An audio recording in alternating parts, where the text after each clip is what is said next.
जय हिंद एवरीवन, आप सभी का स्वागत है रावी एकेडमी चैनल पर। और आज का जो हमारा इंडियन पॉलिटी का चैप्टर रहेगा वो है पंचायती राज इंस्टीट्यूशन। तो इसमें एक तो हम हिस्टोरिकल बैकग्राउंड को कवर करेंगे, प्लस जो इम्पोर्टेंट आर्टिकल्स हैं पंचायती राज इंस्टीट्यूशन को लेके, और जो मेन जो हमारी कमेटीज़ रही थी उन्हें भी हम इसी वीडियो में कवर करेंगे। तो स्टार्ट करते हैं। सबसे पहले हम यहाँ पर हिस्टोरिकल बैकग्राउंड की बात करेंगे, क्योंकि जो पंचायती राज इंस्टीट्यूशन है, अगर हम एंशिएंट इंडिया की बात करें तो ऋग्वैदिक टाइम से चलता आ रहा है। ये एक तरह से सोशल और जुडिशियल बॉडीज़ की तरह काम करता था। और अगर हम मेडिवल पीरियड की बात करें तो उस टाइम पे हमें ये एक तरह से डिक्लाइन देखने को मिलता है, क्योंकि उस टाइम पे बहुत ज़्यादा सेंट्रलाइजेशन हो रखा था। किसके अंडर? सल्तनत और मुगल एम्पायर्स के अंडर। बाकी थर्ड हमारे पास आता है ब्रिटिश पीरियड। तो उस टाइम पे काफ़ी सारे इंपॉर्टेंट रेजोल्यूशन थे जो पास किए गए थे। सबसे पहला हम देखते हैं लॉर्ड रिपन्स रेजोल्यूशन 1882 में। और जो लॉर्ड रिपन है उन्हें father of local self government बोला जाता था। और ये जो रेजोल्यूशन था उसे एक तरह से Magna carta of local democracy in India कहा गया है। तो उस टाइम पे क्या बताया गया एक तरह से कि लोकल बोर्ड्स को सेट करो, ठीक है, डिस्ट्रिक्ट और म्यूनसिपल, जिनको प्रिसाइड किया जाएगा नॉन ऑफिशियल चेयरमैन के द्वारा। नॉन ऑफिशियल चेयरमैन जो कि गवर्नमेंट एम्प्लॉय ना हो। और यहाँ पर ये बात की गई कि लोकल सेल्फ गवर्नमेंट में एक तो political education of the people को इंक्लूड करो, दूसरा एडमिनिस्ट्रेटिव एफिशिएंसी को। इसको अर्लीस्ट फाउंडेशन भी कंसीडर किया जाता है डेमोक्रेटिक डिसेंट्रलाइजेशन के लिए। तो सेकंड हमारे पास आता है रॉयल कमीशन ऑन डिसेंट्रलाइजेशन 1907, जिसने कि हाईलाइट किया था importance of panchayat at the village level को। थर्ड है हमारे पास government of India act 1919। Montagu Chelmsford reforms आए थे। उस टाइम पे क्या होता है कि लोकल गवर्नमेंट को ट्रांसफ़र कर दिया जाता है प्रोविंसेस को। तो अब जो प्रोविंसेस थी वही रिस्पॉन्सिबल थी पंचायत की डेवलपमेंट के लिए। और यहाँ पर एक तरह से मैक्सिमम ऑटोनॉमी देने के लिए सुजेशन दिया गया ताकि उनके पास थोड़ी ज़्यादा पावर्स हों। और अगर देखा जाए 1925 तक 8 ऐसी प्रोविंसेस थी जिन्होंने लॉ पास कर दिए थे ताकि विलेज पंचायत्स को एस्टैब्लिश किया जा सके। देखा जाए तो जो प्रोग्रेस थी वो लिमिटेड थी, क्योंकि उस टाइम पे फाइनेंसिस की काफ़ी ज़्यादा दिक्कत थी। फिर आता है हमारे पास गवर्नमेंट ऑफ इंडिया एक्ट 1935, जहाँ पे लोकल सेल्फ गवर्नमेंट को और ज़्यादा एक्सपेंड किया गया। इंट्रोड्यूस की गई प्रोविंशियल ऑटोनॉमी। अभी प्रोविंशियल ऑटोनॉमी क्या होती है? एक तरह से फ्रीडम होती है प्लस अथॉरिटी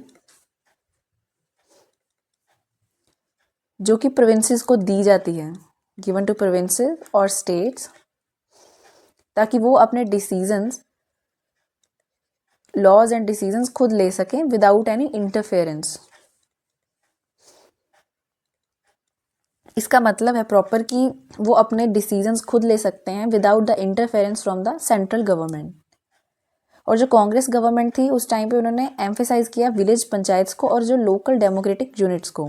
काफ़ी सारे एक्ट्स को पास किया गया था 1937 और 1947 के बीच, बट ये जो बताए गए हैं एक तरह से मेजर थे।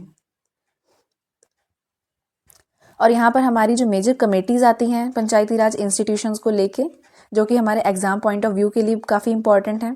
तो पहली है बलवंत राय मेहता कमेटी, 1957 में आती है, जिसको बनाने का मेन रीज़न था ताकि एग्जामिन किया जा सके कम्युनिटी डेवलपमेंट प्रोग्राम को और नेशनल एक्सटेंशन सर्विस को। और ये मेजर रिकमेंडेशंस देते हैं ताकि एक तरह से डेमोक्रेटिक डिसेंट्रलाइजेशन किया जा सके। 3 टियर पंचायती राज सिस्टम को रेकमेंड करते हैं, जहाँ पर कि सबसे पहले हमें देखने को मिलता है ग्राम पंचायत, जो कि विलेज लेवल पर है। अगर हम इसे दूसरी तरह भी कंसीडर करें तो सबसे पहले जो ग्राम पंचायत ही आता है सबसे नीचे लेवल पर, ठीक है, जिसको एक तरह से डायरेक्टली इलेक्टेड बॉडी कहा जाता है। उसके बाद हमारे पास है पंचायत समिति, जिसको ब्लॉक लेवल पर होती है। और यहाँ पर क्या होता है, जो मेंबर्स होते हैं वो इनडायरेक्टली इलेक्ट किए जाते हैं और पंचायत समिति को ही एक तरह से एग्जीक्यूटिव बॉडी मानने की यहाँ पे रिकमेंडेशन दी गई थी। थर्ड है यहाँ पे जिला परिषद, जो कि डिस्ट्रिक्ट लेवल पर होती है। यहाँ पर भी इनडायरेक्टली इलेक्शंस होते हैं और जो डिस्ट्रिक्ट कलेक्टर होते हैं वही चेयरमैन होते हैं। और यहाँ पे ये जो लिख रखी है यहाँ पे एक तरह से रिकमेंडेशन देने के लिए बोला गया था।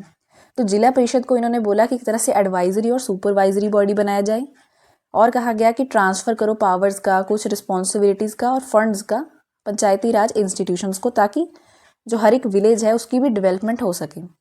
तो हमारे पास यहाँ पर आती है एक नेशनल डेवलपमेंट काउंसिल जो एक्सेप्ट कर लेती है इन रिकमेंडेशंस को 1958 में। फिर इम्प्लीमेंटेशन प्रोसेस शुरू होता है। ये एक तरह से यूनिफॉर्म स्ट्रक्चर नहीं बताता है, बट यहाँ पर क्या था कि जो स्टेट्स थी वो फ्री हैं कि वो मॉडिफाई कर सकती हैं, मतलब पंचायती राज इंस्टीट्यूशन में चेंजेस खुद कर सकती हैं, खुद कस्टमाइज कर सकती हैं उन्हें। पहली स्टेट थी जिसने एस्टैब्लिश किया था पंचायती राज इंस्टीट्यूशन को, राजस्थान में नागौर है 1959 में, तो ये इम्पॉर्टेंट है। उसके बाद इन्हें फॉलो किया था आंध्र प्रदेश ने। थर्ड ये बताता है कि बहुत सारी स्टेट्स थी जिन्होंने अपने ही कस्टमाइज PRIs किए थे, कुछ ने अपने न्याय पंचायत को भी क्रिएट किया था ताकि वहाँ पे कुछ जो छोटे मोटे जो सिविल या क्रिमिनल केसेस होते हैं उन्हें वहाँ पर सॉल्व किया जा सके। सेकंड आता है हमारे पास अशोक मेहता कमेटी, ये आती है 1977 में, जिसको अपॉइंट करती है जनता गवर्नमेंट। तो इसकी मेजर रिकमेंडेशंस क्या थी? इन्होंने कहा कि 3 टियर सिस्टम नहीं होना चाहिए बल्कि इसको 2 टियर में रिप्लेस कर दिया जाए। जो जिला परिषद होगी वो डिस्ट्रिक्ट लेवल पर होगी, और दूसरे नंबर पर एक मंडल पंचायत बना दो जहाँ पर ग्रुप ऑफ विलेजेस की बात होगी जिनकी जो पॉपुलेशन रहेगी 15,000 से 20 के बीच बीच रहेगी, और जो डिस्ट्रिक्ट है उसे एक तरह से फर्स्ट पॉइंट ऑफ डिसेंट्रलाइजेशन बनाओ। बताते हैं कि जो जिला परिषद है उसे एग्जीक्यूटिव बॉडी बनाया जाए ताकि प्लानिंग हो सके डिस्ट्रिक्ट लेवल पर ही। काफ़ी सारी ये रिकमेंडेशंस बताते हैं यहाँ पे, जैसे कि रेगुलर इलेक्शंस करवाई जाएं, ठीक है, न्याय पंचायत भी होनी चाहिए, इनको एस्टैब्लिश करो बट सेपरेटली। कंपलसरी टैक्सेशन की पावर भी दी जाए कि वहाँ पे टैक्स भी लगाया जाए, ठीक है। फिर जो चीफ इलेक्टोरल ऑफिसर होंगे वो सुपरवाइज करें PRI इलेक्शंस को। तो एक मिनिस्टर बनाया जाए पंचायती राज इंस्टीट्यूशंस के लिए, स्टेट काउंसिल ऑफ मिनिस्टर्स में भी रिजर्वेशन रखी जाए, ठीक है, वीकर सेक्शंस के लिए जिसमें हमारे SC STs आते हैं, ठीक है, विमेन के रिगार्डिंग है रिजर्वेशन। तो ये भी बोला गया कि एक तरह से इन्हें कॉन्स्टिट्यूशनल रिकॉग्निशन भी प्रोवाइड करना चाहिए ताकि एक तरह से कॉन्टिन्यूटी चलती रहे। बट यहाँ पर क्या होता है कि जब जनता गवर्नमेंट है वो हार जाते हैं तो इम्प्लीमेंटेशन प्रोसेस बहुत ज़्यादा स्लो हो जाता है। बट कुछ स्टेट्स ऐसी भी थी जैसे कि आंध्र प्रदेश, कर्नाटका या वेस्ट बंगाल, तो इन्होंने इम्प्लीमेंट भी किए थे इस रिपोर्ट के कुछ पार्ट्स को। अभी यहाँ पर एक है चीफ इलेक्टोरल ऑफिसर, तो ये कौन होता है? इसे हम कह सकते हैं top election officer of state, जो कि रिस्पॉन्सिबल होता है कंडक्ट करने के लिए और सुपरवाइज करने के लिए सारी इलेक्शंस जो कि स्टेट या UT में होती हैं। Conducting plus supervising elections. Third आता है हमारे पास GVK राव कमेटी 1985 में, जिसको अपॉइंट करता है प्लानिंग कमीशन। ये क्यों बनाई गई थी? ताकि रिव्यू किया जा सके जो कि एडमिनिस्ट्रेटिव अरेंजमेंट्स हैं रूरल डेवलपमेंट के लिए और पॉवर्टी एलिवेशन के लिए। तो इनकी फाइंडिंग्स में क्या मिलता है कि जो ब्यूरोक्रेटिक कंट्रोल है वही वीकन कर रहा है पंचायती राज इंस्टीट्यूशंस को। ब्यूरोक्रेटिक कंट्रोल में कौन आते हैं? हमारी जो गवर्नमेंट एडमिनिस्ट्रेटिव मशीनरी है जहाँ पे गवर्नमेंट ऑफिशियल्स काम करते हैं। इन्होंने की रिकमेंडेशंस दी थी कि इन इंस्टीट्यूशंस को एक तरह से core of rural development programmes बनाया जाए, जिला परिषद को सेंट्रल बॉडी माना जाए, ठीक है, डिस्ट्रिक्ट लेवल की डेवलपमेंट के लिए, और जो स्टेट प्लानिंग फंक्शंस हैं उनको ट्रांसफ़र कर दिया जाए डिस्ट्रिक्ट लेवल्स के लिए ताकि डिसेंट्रलाइजेशन की प्लानिंग हो सके। मतलब यहाँ पर मेनली अगर देखा जाए तो डिसेंट्रलाइजेशन की ही बात की गई है, ठीक है, और रेगुलर इलेक्शंस की बात भी यहाँ पर हुई। नेक्स्ट है हमारे पास LM सिंघवी कमेटी 1986 में, जहाँ पर जो ये बात कही गई कि इन इंस्टीट्यूशंस को कॉन्स्टिट्यूशनल स्टेटस दिया जाए। मेजर रिकमेंडेशन में भी यही है, ठीक है, कॉन्स्टिट्यूशनल स्टेटस की बात हुई। प्रोटेक्शन दी जाए फॉर रेगुलर फ्री इलेक्शंस के लिए, और जो ग्राम सभा है उसे ज़्यादा पावर्स दी जाएं, और इन्हें एक तरह से ग्रेटर फाइनेंशियल ऑटोनॉमी भी दी जाए। मतलब इनको इतनी पावर होनी चाहिए लोकल बॉडीज़ के पास ताकि ये फंड्स को यूटिलाइज कर सकें विलेजेस की डेवलपमेंट के लिए। हमारे पास फिफ्थ आती है हनुमंथा राव कमेटी, जहाँ पर फाइनेंशियल रिसोर्सेज को स्ट्रेंथन करने की बात की गई। नेक्स्ट आती है हमारे पास थांगन कमेटी 1988 में, जहाँ पर इसका पर्पस क्या था? एक तरह से पंचायती राज इंस्टीट्यूशंस को स्ट्रेंथन करना और स्ट्रॉन्ग बनाना। ये अपनी मेजर रिकमेंडेशंस में कहते हैं कि जो 3 टियर सिस्टम है उसके साथ ही कॉन्स्टिट्यूशनल रिकग्निशन पंचायती राज इंस्टीट्यूशंस को प्रोवाइड किया जाए। जिला परिषद को मेन फोकल पॉइंट माना जाए प्लानिंग और डेवलपमेंट के लिए, और यहाँ पे बताया गया कि टेन्योर को फिक्स करो 5 ईयर्स के लिए, ठीक है। बाकी जो इलेक्शंस होंगे with in 6 months of dissolution हो जानी चाहिए। बाकी रिजर्वेशन प्रोवाइड करो SC ST और विमेन के लिए। काफ़ी सारी लिस्ट ऑफ सब्जेक्ट्स भी बताए गए ताकि इनको इंक्लूड किया जा सके कॉन्स्टिट्यूशन में। मतलब ये वाली जो कमेटी है थोड़ी इंपॉर्टेंट है। यहाँ पर स्टेट फाइनेंस कमीशन बनाने के लिए भी बात की गई हर एक स्टेट में। तो नेक्स्ट आती है हमारे पास गैडगिल कमेटी 1988 में। यहाँ पर पंचायती राज इंस्टीट्यूशंस को और इम्प्रूव करने की बात की जाती है। कॉन्स्टिट्यूशनल सजेशंस की बात की जाए तो यहाँ पर बताया गया कि 5 ईयर टेन्योर को फिक्स किया जाए, ठीक है, रिजर्वेशन दिया जाए। तो यहाँ पर पंचायती राज इंस्टीट्यूशंस के लिए भी सजेशन बताया गया कि वो प्रिपेयर करें और इम्प्लीमेंट करें प्लान्स जो कि सब्जेक्ट्स हमारे कॉन्स्टिट्यूशन में दे रखे हैं, और इनको ये पावर भी दी जाए टैक्स लगाने की, कलेक्ट करने की और अप्रोप्रिएट करने की। और एस्टैब्लिश किया जाए state election commission PRI elections के लिए। तो यहाँ पर जो सारी कमेटीज़ हैं उनकी जो रिकमेंडेशंस को ध्यान में रखा गया। फिर उसके बाद क्या होता है कि 73rd कॉन्स्टिट्यूशनल अमेंडमेंट एक्ट 1992 आता है, जहाँ पर जो रूरल लोकल बॉडीज़ हैं, पंचायत हैं, उनको 24 अप्रैल 1993 से स्टार्ट किया जाता है, ठीक है। ये जो कॉन्स्टिट्यूशनल अमेंडमेंट है ये हमारे पार्ट 9 में हमें मिलती है। आर्टिकल्स हैं 243 से लेके 243O तक। 11 शेड्यूल है जहाँ पर 29 सब्जेक्ट्स को इंक्लूड किया गया है। ये सारी जो इन्फॉर्मेशन है बहुत ज़्यादा इम्पॉर्टेंट है। और इस अमेंडमेंट के ऑब्जेक्टिव्स क्या थे मेन, ताकि इंस्टीट्यूशनलाइज किया जा सके पंचायती राज सिस्टम को और इसको एक तरह से कॉन्स्टिट्यूशनल स्टेटस दिया जा सके। तो नेक्स्ट हमारे यहाँ से आर्टिकल स्टार्ट हो रहे हैं 243 से लेके 243O तक, पार्ट 9, जो कि हमारा प्रॉपरली पंचायत्स को डिफाइन करता है। सबसे पहले आर्टिकल है 243 जहाँ पर डेफिनेशंस लिखी हुई हैं किस चीज़ की, ग्राम सभा की, पंचायत की, विलेज, इंटरमीडिएट और डिस्ट्रिक्ट लेवल पर। आगे है हमारे पास आर्टिकल 243 ग्राम सभा, जहाँ पर क्या बताया गया है कि एक तरह से ये असेंबली है सारे रजिस्टर्ड वोटर्स की एक गाँव में, ठीक है। इनके पास कुछ पावर्स होती हैं, फंक्शंस होते हैं विलेज लेवल पर, ठीक है, जो भी इन्हें state legislature by law provide करती है। जो ग्राम सभा होती है वो इंश्योर करती है डायरेक्ट पार्टिसिपेटरी डेमोक्रेसी को। नेक्स्ट है हमारे पास आर्टिकल 243B जहाँ पर कॉन्स्टिट्यूशन ऑफ पंचायत्स की बात की गई है कि जो पंचायत्स होंगी उन्हें क्रिएट किया जाएगा हर एक स्टेट में at village level, intermediate level और डिस्ट्रिक्ट लेवल पर। तो जो स्टेट्स जैसे कि कहीं पे क्या है कि पॉपुलेशन 20 लाख से बिलो है तो वहाँ पर इंटरमीडिएट पंचायत की ज़रूरत नहीं है। नेक्स्ट आता है हमारे पास आर्टिकल 243C जहाँ पर कंपोजिशन ऑफ पंचायत्स की बात की गई है कि जो स्टेट लेजिस्लेचर होती है वही डिसाइड करती है कि पंचायत्स का स्ट्रक्चर क्या होगा, टेरिटोरियल एरियाज़ क्या होंगे, ठीक है। टेरिटोरियल एरियाज़ मतलब जैसे कि हम कह सकते हैं जोग्राफिकल बाउंड्रीज।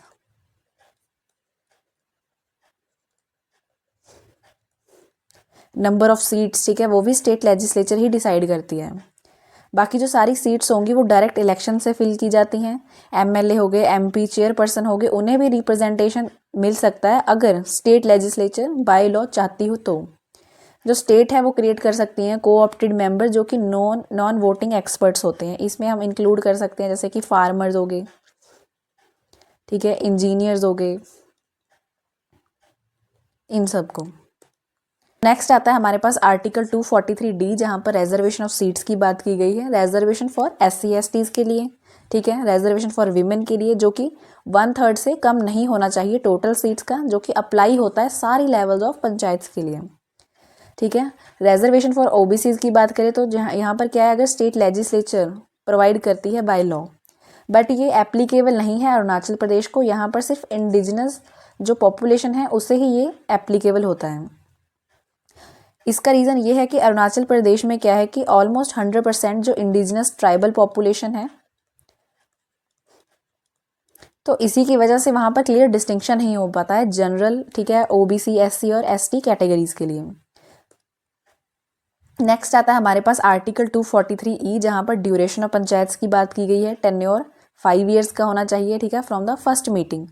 और जो इलेक्शंस हैं must be completed before tenure and होने से पहले या फिर विदिन 6 मंथ्स ऑफ डेजोल्यूशन होना चाहिए। अगर जो पंचायत हैं वो पहले डिज़ोल्व हो जाती हैं तो जो नई पंचायत कंटिन्यू करेगी वो रिमेनिंग पीरियड के लिए करेगी ऑफ द प्रीवियस वन। ये यहाँ पर इंपॉर्टेंट चीज़ है कि जो न्यू पंचायत आएगी वो रिमेनिंग पीरियड के लिए ही आती है। नेक्स्ट है आर्टिकल 243F जहाँ पर डिस्क्वालिफिकेशन ऑफ मेंबर्स की बात है। एज पर स्टेट लॉज, ठीक है, स्टेट लेजिस्लेचर से जो भी लॉज बने गए हैं उसके रिगार्डिंग डिस्क्वालीफाई कर दिया जाता है मेंबर्स को। अगर हम बात करें कि इलेक्शंस के लिए मिनिमम एज क्या होनी चाहिए, तो 21 ईयर होनी चाहिए। बाकी जो सारे डिस्प्यूट्स होते हैं रिगार्डिंग डिस्क्वालिफिकेशन, उन्हें कौन डिसाइड करता है? कोई भी अथॉरिटी जिसको स्पेसिफाई किया जाता है स्टेट लेजिस्लेचर के द्वारा। तो नेक्स्ट आता है हमारे पास आर्टिकल 243G। यहाँ पर पावर्स, अथॉरिटी एंड रिस्पॉन्सिबिलिटीज़ क्या होती हैं पंचायत की, उन्हें डिफाइन किया गया है।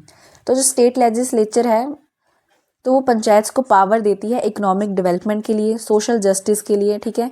बाकी इम्प्लीमेंट करना स्कीम्स को जो कि रिलेट करती हों 11 शेड्यूल से, जो कि हमारे 29 सब्जेक्ट्स हैं। यहाँ पर कुछ इंपॉर्टेंट जो सब्जेक्ट्स हैं उन्हें मेंशन किया है, ठीक है। एग्रीकल्चर हो गया, माइनर इरिगेशन हो गई, animal husbandry, rural housing, roads की बात है, या फिर drinking water, health, sanitation, poverty alleviation की।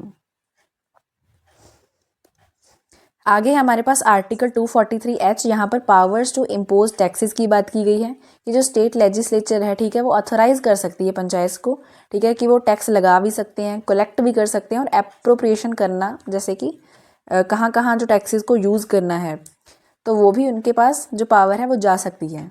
यहाँ पे ड्यूटीज़ भी इंक्लूड हैं, टोल्स भी और फीस भी। ये रिसीव करते हैं ग्रांट्स इन 8 स्टेट से। नेक्स्ट है हमारे पास आर्टिकल 243I। यहाँ पर स्टेट फाइनेंस कमीशन की बात की गई है कि जो गवर्नर है वो एक तरह से फाइनेंस कमीशन कॉन्स्टिट्यूट करेंगे हर 5 साल के बाद, ठीक है। और ये भी बताया गया कि जो सबसे पहला फाइनेंस कमीशन बना था, ठीक है, with in 1 year of the 73rd amendment के अंडर बन गया था। यहाँ पे अगर फंक्शंस की बात करें तो इनका काम होता है फाइनेंशियल पोजीशन क्या है पंचायत की, उन्हें चेक करना। और यहाँ पर ये रेकमेंड करते हैं एक तरह से distribution of taxes between state और पंचायत में कैसे टैक्स है जो उसको डिवाइड करना है, ठीक है, असाइन करना कि कौन से टैक्सेस, टोल्स या ड्यूटीज़ लगाए जाएंगे, जो ग्रांट्स प्रोवाइड की जाती हैं पंचायत को, ठीक है, जो फाइनेंशियल गवर्नेंस है उसे कैसे एक तरह से इम्प्रूव करना है। नेक्स्ट आर्टिकल है हमारे पास 243J। यहाँ पे ऑडिट ऑफ पंचायत अकाउंट्स की बात की गई है कि जो स्टेट लेजिस्लेचर है वो प्रोवाइड करती है, एक तरह से कंपलसरी ऑडिट किया जाता है पंचायत फंड्स का। नेक्स्ट है आर्टिकल 243K। यहाँ पे स्टेट इलेक्शन कमीशन की बात की गई है जो कि रिस्पॉन्सिबल होती है, ठीक है, सुपरवाइज करना, डायरेक्ट करना और कंट्रोल करना पंचायत इलेक्शंस को। ये प्रिपेयर करते हैं वोटर लिस्ट को, ठीक है। जो स्टेट इलेक्शन कमिश्नर होता है जिसको कि अपॉइंट कौन करते हैं? गवर्नर करते हैं। और इसका जो रिमूवल होता है वो भी एक तरह से हाई कोर्ट के जज के अकॉर्डिंग ही होता है, ठीक है। टेन्योर और कंडीशंस की बात करें तो ये भी स्टेट लेजिस्लेचर ही डिसाइड करती है। नेक्स्ट है हमारे पास आर्टिकल 243L। यहाँ पर बताया गया है एप्लीकेबिलिटी टू यूनियन टेरिटरीज। जो प्रेसिडेंट है, ठीक है, वो कुछ प्रोविजंस को अप्लाई कर सकते हैं यूटीज़ पर मॉडिफिकेशंस के साथ।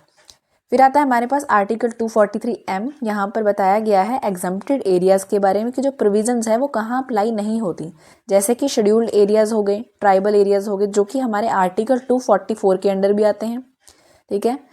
नागालैंड हो गया, मेघालय, मिज़ोरम, ये सारे भी एरियाज़ को इंक्लूड किया गया है। हिल एरियाज़ हो गए मणिपुर के, ठीक है, दार्जिलिंग डिस्ट्रिक्ट होगी वेस्ट बंगाल, ठीक है, अनटिल सेपरेट प्रोविज़न यहाँ पर जब तक बनाई नहीं जाती। Article 243N continuance of existing laws, मतलब जो एग्जिस्टिंग पंचायत लॉज हैं वो कंटिन्यू रहेंगे जब तक कि जो स्टेट्स हैं वो इन्हें अमेंड नहीं कर देती to comply with 73rd constitutional amendment act. मतलब जब तक इनमें कोई चेंज नहीं किया जाता ये वैसे ही एग्जिस्ट करेंगे। नेक्स्ट आता है article 243O, bar to interference by courts, मतलब जो कोर्ट्स हैं वो इंटरफेयर नहीं कर सकती डीलिमिटेशन ऑफ पंचायत कॉन्स्टिट्यूएंसी के बारे में, ठीक है, जब सीट अलॉटमेंट की बात हो तब। और जो इलेक्शन डिस्प्यूट्स होंगे उन्हें भी डिसाइड किया जाता है उसी अथॉरिटी के द्वारा जो कि स्टेट लॉज के द्वारा स्पेसिफाई की जाती हैं।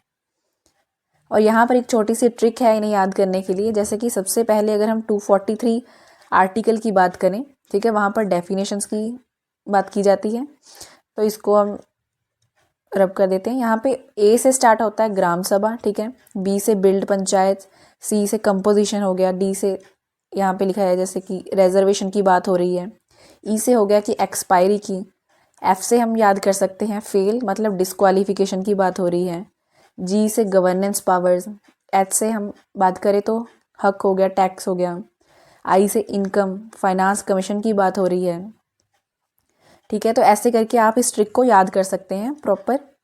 यहाँ पर एक छोटा सा टॉपिक है नेशनल पंचायती राज डे, जो कि हम सेलिब्रेट करते हैं 24 अप्रैल को हर साल, जो कि एक तरह से बताता है हमें 73rd कॉन्स्टिट्यूशनल अमेंडमेंट एक्ट 1992 के बारे में। और जो सबसे पहली बार नेशनल पंचायती राज डे सेलिब्रेट किया गया था 2010 में किया गया था। यहाँ पर अवार्ड्स भी दिए जाते हैं मिनिस्ट्री ऑफ पंचायती राज के द्वारा, ठीक है, जो कि बेस्ट परफॉर्मिंग पंचायत्स होती हैं, ठीक है, स्टेट्स की या फिर यूटीज़ की।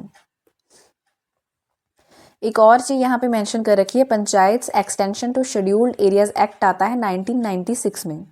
तो ये क्यों एनेक्ट किया गया था? ताकि जो पंचायती राज सिस्टम है उसे एक्सटेंड किया जा सके 5th शेड्यूल एरियाज़ को, ठीक है, जिसमें हमारी की 9 स्टेट्स आती हैं, प्रोटेक्ट किया जा सके ताकि ट्राइबल कल्चर को, ट्रेडिशंस को और कम्युनिटी के रिसोर्सेज को।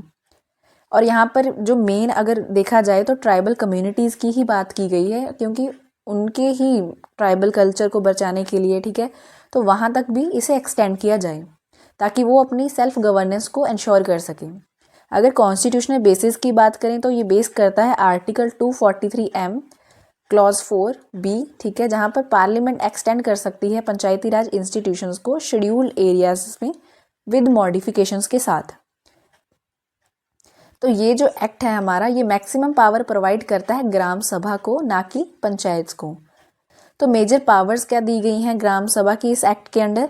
कि ओनरशिप होगी जो माइनर फॉरेस्ट प्रोड्यूस की, जैसे कि तेंदू लीव्स होगी, बैम्बू, महुआ, हनी, ठीक है, ग्राम सभा कंट्रोल करेगी इन सभी के कलेक्शन और ट्रेड के लिए। तो सेकंड पॉइंट है हमारे पास पावर ओवर लैंड, कि अगर लैंड को एक्वायर करना है तो सबसे पहले कंसल्ट किया जाएगा, जैसे कि ग्राम सभा से, ठीक है। Can stop alienation of tribal land and restore कर सकते हैं इलीगली जिस लैंड को एलिनेट किया जा रहा है। कंट्रोल ओवर नेचुरल रिसोर्सेज की बात की गई, ठीक है। अप्रूवल ऑफ डेवलपमेंट प्लान, जैसे कि ग्राम सभा है वो अप्रूव कर सकती है लोकल डेवलपमेंट प्रोजेक्ट्स को, ठीक है। Control over local markets, weekly markets हो गई, फेयर्स हो गए, रेगुलेट करना, ठीक है, इन सभी चीज़ों को भी रेगुलेट कर सकती है। बाकी ये भी बात की गई मैनेजमेंट ऑफ विलेज इंस्टीट्यूशंस के बारे में, कि जो ट्रेडिशनल ट्राइबल प्रैक्टिसेस हैं, ठीक है, इनके कुछ जो कस्टमरी प्रैक्टिसेस होंगे उनको भी रिकॉग्नाइज किया जाए। और जो स्टेट्स हैं इस एक्ट के अंडर आती हैं, कौन कौन सी हैं? आंध्र प्रदेश, तेलंगाना, छत्तीसगढ़, गुजरात, हिमाचल प्रदेश, झारखंड, मध्य प्रदेश, महाराष्ट्र और राजस्थान। जो ओडिशा है उसे फुली इस एक्ट के अंडर नहीं माना जाता, बट उसमें भी कुछ शेड्यूल्ड एरियाज हैं जिन्हें काउंट किया जाता है। तो जो हमारा 11th शेड्यूल है वहाँ पर 29 सब्जेक्ट्स हैं जो कि असाइन किए गए हैं पंचायत को। कुछ मेजर सब्जेक्ट्स यहाँ पर लिखे हैं तो आप देख सकते हो, जैसे कि एग्रीकल्चर और लैंड इम्प्रूवमेंट की बात हो रही है, इरिगेशन के बारे में है, एनिमल हस्बेंड्री हो गया, डेयरिंग के बारे में है, ठीक है, fisheries, rural housing, drinking water, poverty के बारे में बताया गया है, हेल्थ एंड सैनिटेशन। जो मेन चीज़ें आप देखते हो कि हमारी जो बेसिक नीड्स में भी हम इसे काउंट कर सकते हैं, ठीक है, उन सभी को इंक्लूड किया गया है।